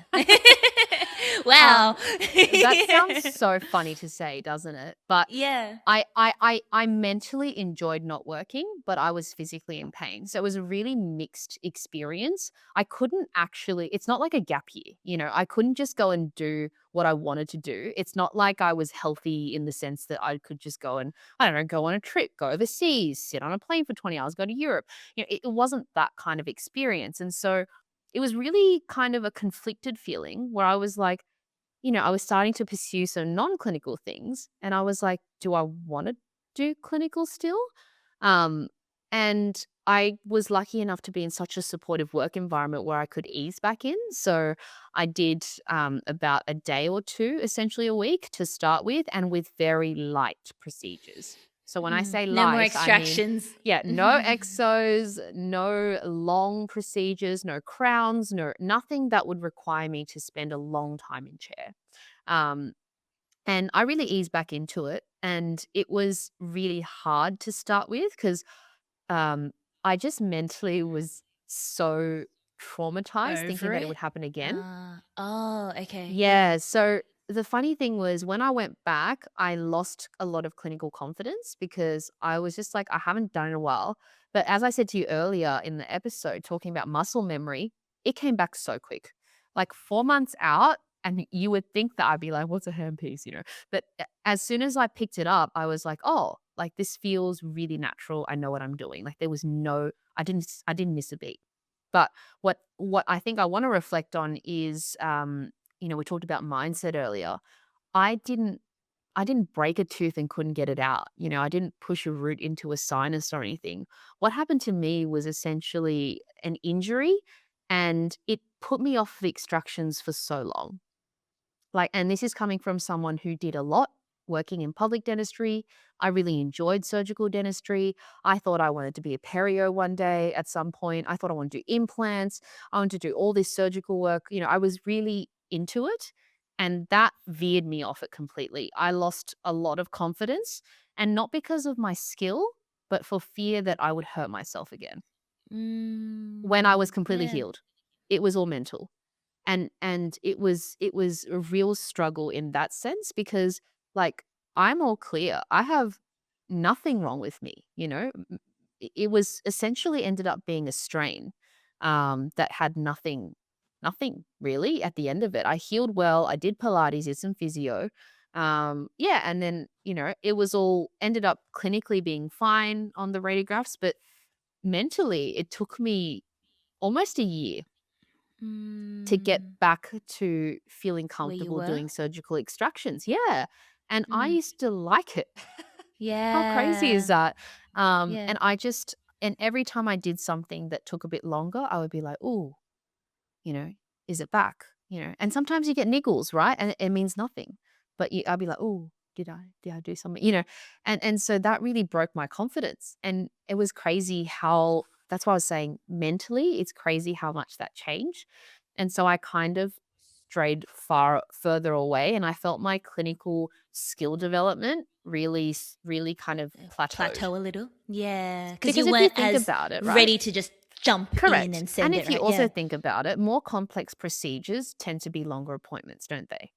And I was like, I'm not sure I can do that. Hmm. So it took me, like, I felt like it set me back a fair bit. And then I had all these feelings of like, oh, am I good enough? We were talking about, adding having your value be that, right? Am I good enough? Like, what am I doing with my career? Is this where I should be going? But I was so lucky because at the time I had, started these non-clinical things and I was enjoying that so much that I wanted to go to work, Yeah, that's so and that good. helped me mentally go to work, because otherwise I'd just be like, oh, I don't know, do I want to do that? Like, I'm going to hurt myself. But because I was doing all these things, I was like, "Oh, I wanna go to work. Like, I wanna go try this, I wanna see Yeah. how this goes. I wanna see how what my colleagues think about it," all these sorts of things. And even with the loop stuff, when I was helping, my friend out during COVID and, like, a little bit afterwards, thought to myself, "Oh," like, that was during my quote unquote, light duties, and I was like, "Oh, actually, I do want to go and get back into clinic and see how these loops work as well." Like, I hadn't had, the refractive ones for long, and I was like, "Oh, actually, I do want to go back," because it got me excited to go back and see. So it I was, love that though. Like that really finding helped other me. reasons. It's like finding other reasons to find, it's like the little joys, the little wins beyond just like, okay, can I do this long appointment? You found other things to celebrate, right? Yeah, and Mm. I think it was mental, because after a period of time, I realized, and I have a couple of really good friends to thank for it. Before, I was doing heaps of 5 surface fillings that really needed crowns, because I was too scared to have that discussion around cost.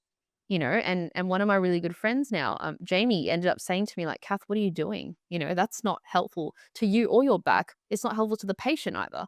That isn't the best treatment." And slowly I built my confidence again, and I got around that conversation, and it really made me better and made me able to provide better treatment for the patient too, because I got more efficient.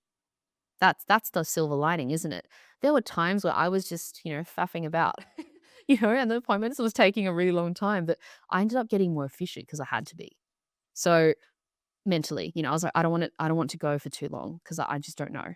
Now I'm obviously, over that, but at that time I was like, okay, I need to pick up my efficiency so that I don't take as long. And again, at the time I was like, oh my gosh, what am I doing? But now I think to myself, wow, that really helped me, and it really allowed me to get better.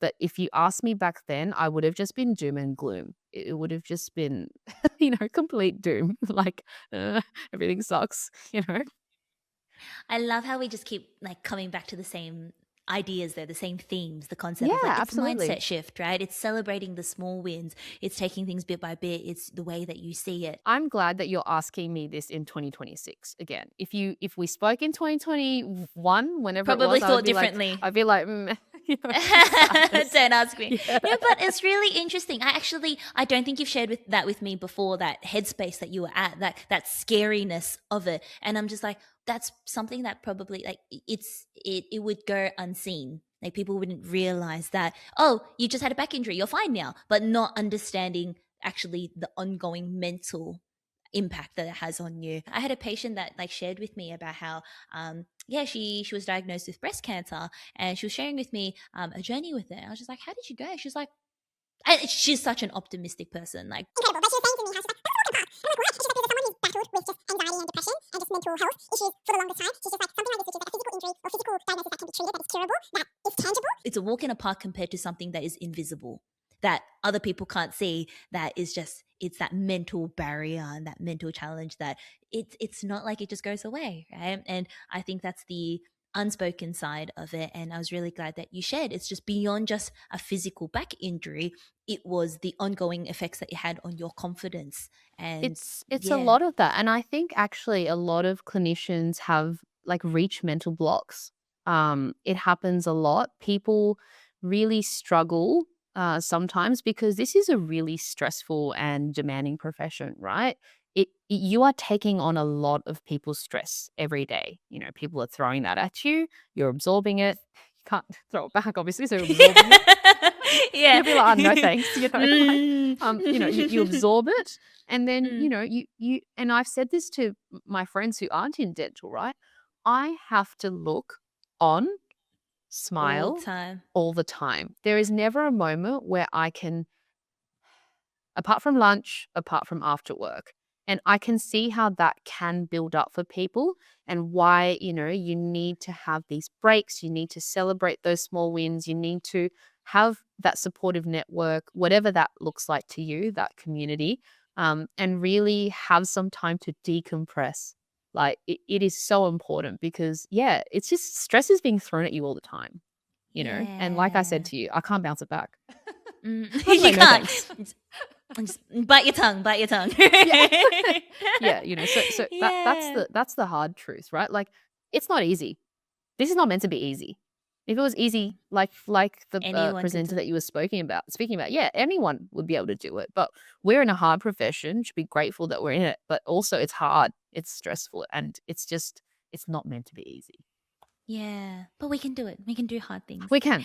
Sorry. Yes. can do it. Let's go back to positive. We can do it. We can do it. We can do hard things. So we've kind of really dived into, okay, this is the journey that has led us to the Kath that we see today. Where do we go now in, I guess, like your final chapter of this like flight map into, I guess, more of this leadership role, more in your position with the ADA New South Wales? You are vice president this year. Tell me a little bit about how you've evolved into this role. I guess for me, I just feel really grateful to be able to be in this position. I think, especially when I was a student, I would have found it amazing to have someone that looked like me be in that kind of role, in terms of even just my age as well, like having someone relatable in my age group be in that kind of role.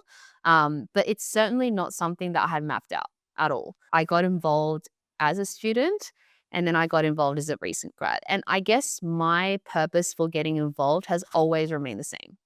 And that was exactly your mission in a way, but it was to make recent grads and students and younger dentists and just dentists in general, their lives easier by making resources and having that support for them. When I was younger, it was mostly about student and recent grads. I still feel like that because not that far of a recent grad. It's just work experience still. It was like just a few, I was like, it was a few. I got kicked off recent grads a few years ago now, but but that was my initial aim, and that was my initial goal to join and get involved. Now, at the time, why wouldn't I get involved? I think we got some pamphlet where it was like it's free membership. And, I think you get that as a student, right? It's free. Why not? And the more I got into it, the more I was amazed by the community and like the mentorship and meeting people who I would never have had the chance to meet. So, as you know, like we said earlier, it's a very individualistic profession in many ways, or a team focus within a practice, right? You don't really get to hang out with someone, with the practice, in another suburb across, let's say. It might be a bit hard to meet them, or it might be hard to meet someone from a different uni, from a different year, a completely different year, right? But doing this, it's been rewarding in the sense that I've gotten to meet so many different people. And not only that, I've kind of gotten out of my comfort zone.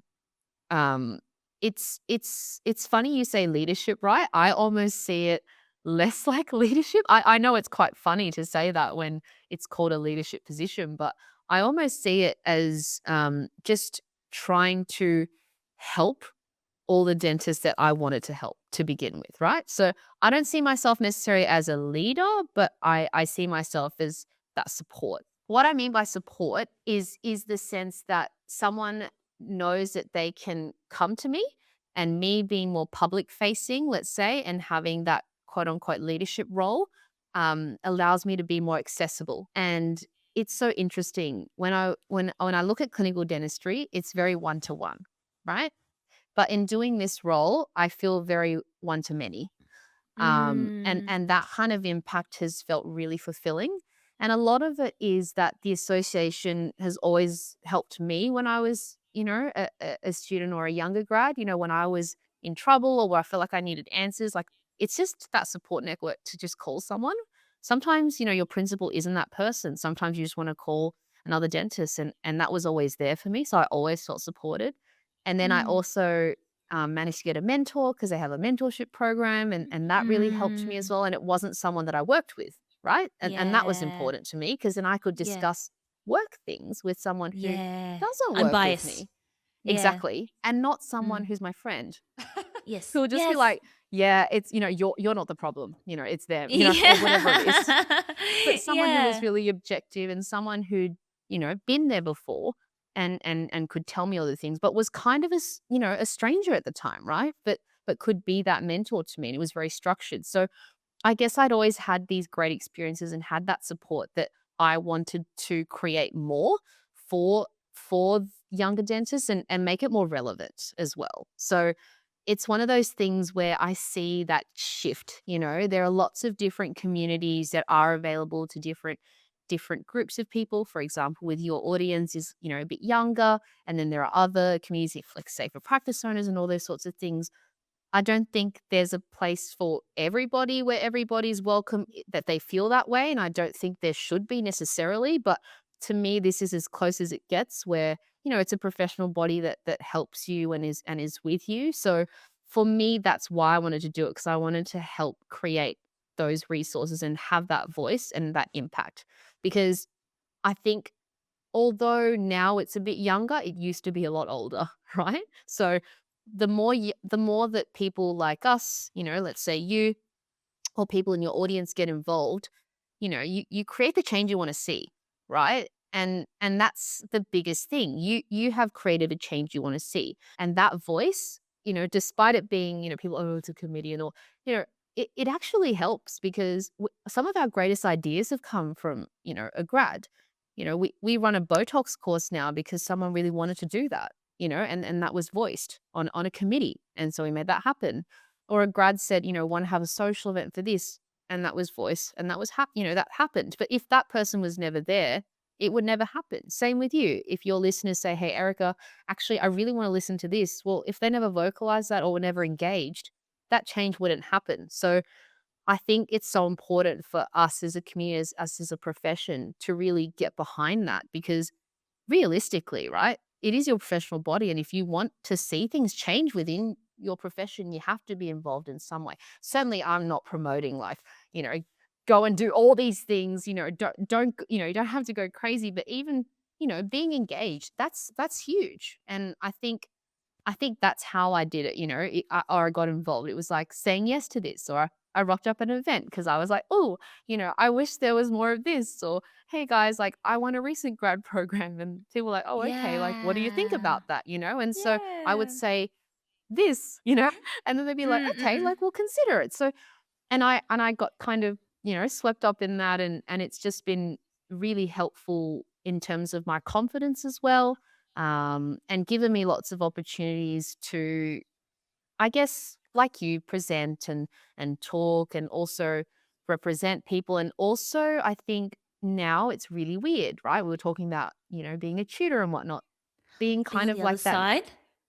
mentory vibe, Yeah. and people know, like, whenever I've given talks and stuff, I give my number out. It's probably one of the Mm. reasons why I have so many spam. I'm kidding. I'm sure people aren't selling my number to spam calls, but I'm very happy to give my number out and my email out, because I want to be there for someone if they don't have that, because that would just be really helpful, to have that accessibility and be able to help someone who might need that. So that to me is why I got involved. That to me is somehow how I ended up here. Again, not planned, but I think it's saying yes to the opportunity. I think it's like we were saying, creating the change you want to see. And again, that's not for everyone, but even if you're engaged and you tell someone who does do that, that's great as well. You don't have to be that person, but being able to tell someone who does that is awesome. I'm sure you Yeah. get DMs all the time, right? Like, hey, Yeah. it'd be great to have this, but they're not the ones doing it, and they don't have to Yeah. be. But But you but just speak up. vocalizing that, You that's right, and you engaging. you never know until you ask. I remember like once attending a course, and it was pretty funny, but the educator, course provider, was just like, the squeaky wheel gets the oil. Like if you, and it's like, not to be like complaining about stuff, but unless you vocalize it, you will never see that change. And so you've heard it here Absolutely. first. If you guys want something and you'd like Yeah. to see a change, like Yeah. maybe reach out to Kathleen, maybe reach out to me, and Yeah. like maybe we can make Absolutely. things happen. People say things and we take it on. Same with you. And I think that engagement is what makes it better. People are always like, oh, what's in it for me, or what, especially like with this, right? It's not, we have that kind of mentality sometimes, but it's also like, what's in it for you too? Yeah. What's in it for me? What's in it for you, right? It's mutually Yeah. beneficial. So I Mm. think, yeah, it's helpful, but I think you can extrapolate that to lots of different communities. But at the end of the day, it's really about engaging with it if you want it to be better. And you may not. That's okay too. We can be We can be cute bystanders too and enjoy. It's okay. We like our cute bystanders as well. You We can do. be We silent. love our cute We don't, bystanders too. and our lurkers. Are you talking about your lurkers on Discord where they're just like lurking? No, we like it. We Yeah, appreciate no, it. but we all. like But that also, too. yeah, and like touching on like what you said just then, I feel like a huge sense of fulfillment for both yourself and I is when people reach out to us with questions. Yeah. And I call it like my Dear Erica column, where people like send me DMs or like they're like, can we jump on like a phone call, or they come up to me at like an event, and I'm just like, wow, like I'm in a position now, and it's so fulfilling and it's so rewarding. Just being in a position where I'm like, oh, I have something to offer, I have something to share. And much like yourself, it's just like I've been there, like gone through, like being in some ways the person that you wish you had when you were younger, or the people that we did have when we were younger. I think it really helps us also just find that sense of fulfillment within dentistry. And that goes like, not you don't necessarily have to be in like a public facing position in order to do that, because you may be within your clinic and you may be able to help out a younger dentist, or you may be able to help out a student, or you may be able to help out your DA. It's just like, I think there, as humans, there's such a huge sense of just fulfillment and gratitude that comes with being able to help others out as well. Yeah. Okay, Kathleen, I'm going to wrap up our podcast with my final question that I ask all our guests. And that's always that, like, obviously throughout this episode, we've shared so many stories and so many conversations that we've had with people. And I always think that at some point in time, like, I don't know, myself personally, people say something and it might be a passing comment, but to you, it just sticks because you heard it at the right moment or the right point in time, and it resonates with you. And so I wondered whether recently a conversation that you've had with someone, a story that you think has left a bit of an impact on you, that you think would be beneficial to share with our graduate dentist audience specifically. I had a really deep D&M with a friend lately. Okay, so that's where this is coming from. Biggest thing I actually realized lately was you have to live for yourself, right? And not what you think you should be. And that sounds really simple, but I think for the longest time, I didn't understand that concept. Because with the kind of people that choose dentistry, there is always a persona of what you should be doing. And it's so easy to get influenced by that, which is you're taking lots of steps to what you think, people think they would expect you to be doing, right? Or what, what you think is the right thing to do. But it may not be actually what you want to do, and trying to figure out exactly what you truly want to do is probably the hardest battle, and probably the answer to the question that your listener asked about, which is, how do I find fulfillment? It starts by doing things that you actually enjoy and not what someone tells you what you're meant to do, right? And that applies to all aspects of life. There are obviously times where you should do what, something that you should be doing. But, by and large, if we think in an abstract way, it's so important to do what you want to do at the end of the day, because this is a very long career. You have, a decently, hopefully long life, and you really want to make that count in a way that, is true to you. And that's the way that you prevent having something that is, something like burnout or having that mental conflict. And a lot of it really is about trying to create that sustainability through doing what you want to do. Now, I am saying that in the most simplest of terms because I haven't even figured that out. And I think lots of people haven't. I think I figured out in certain aspects, but really trying to figure out what you want to do, what does that mean, right? It takes a lot of self-reflection, because I think it's so easy to get caught up in, this should be my next step, without stopping to think, is that what I want? And I think that is how people start to feel a bit conflicted about their career. If I thought to myself, what's my next step? I should be a practice owner. I've already run a business before. That's what I want to do. Well, is it what I really want? If I didn't stop to think, is that what I actually want? And I just went along with it, I might not be happy, right? I kind of like logging off, at 5 p.m. So I think that's something that I think, when we had this D&M, a friend really like asked me recently, like, is that what you really want to do? I was like, oh, I don't know. I didn't Hadn't think thought about that. that. Yeah, like, and it's so simple, isn't it? So It was like, simple. oh, oh, okay. Like, I didn't think if that's what I really want to do. I just thought that's what I should do, you know? So that's probably the biggest thing that I thought of recently. It also, I think, taps into the whole like comparison as well. And I think I shared it on a previous episode, but like it's so easy to like see what other people are doing. You're like, oh my God, this person's running their own practice. This person's doing this. This person's, done that, or like, does this kind of work or whatever it is. And it's like, it's very easy to compare yourself and like, why aren't I doing what they're doing? But then like the flip side of it is also just like, but am I as passionate about it as they are? Because do you want to do that? Because I truly believe you can never compete with someone else's play or someone else's fun. Like if they love it and it's what they want to do, then they're going to go so far doing that thing. But if you do it because it's like, oh, I just need to keep up with them, or it's because what I'm meant to do, but you yourself don't feel fulfilled doing it, it's not play to you, it's not fun to you, there's no passion in it, then it's going to kind of like, maybe it'll get you far. And maybe sometimes, like you say, some things in life require a sacrifice and you do have to kind of just bite your tongue and power through it. But yeah, maybe it's like what you were saying, it's like it's an ongoing journey of discovery, and it's okay to change, it's okay to pivot, it's okay to switch things up, right? Yeah. But you were saying that as a additional, a more, perhaps something that you do have an answer to or an actionable step that you wanted to share with the audience.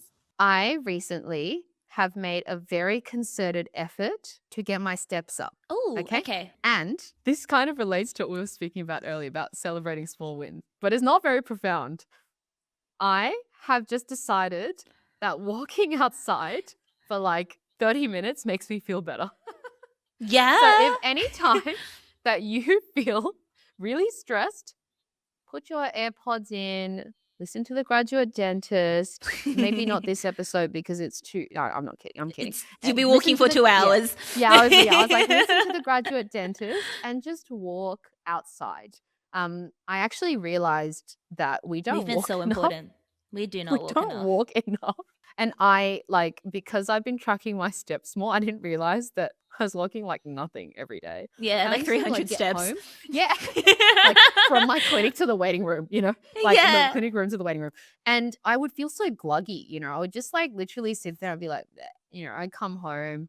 And now like after dinner, I just go out for a walk and I genuinely feel a bit better. So I think like having some movement in your day, you should do it. I can't do twirls like Erica, but I can walk. So we can walk. I think it's important even at lunchtime. Like I do this little thing sometimes where it's like sitting in the lunchroom. Sometimes it's a little bit overstimulating. There's too many people. I'm like, I've already been talking to people all day.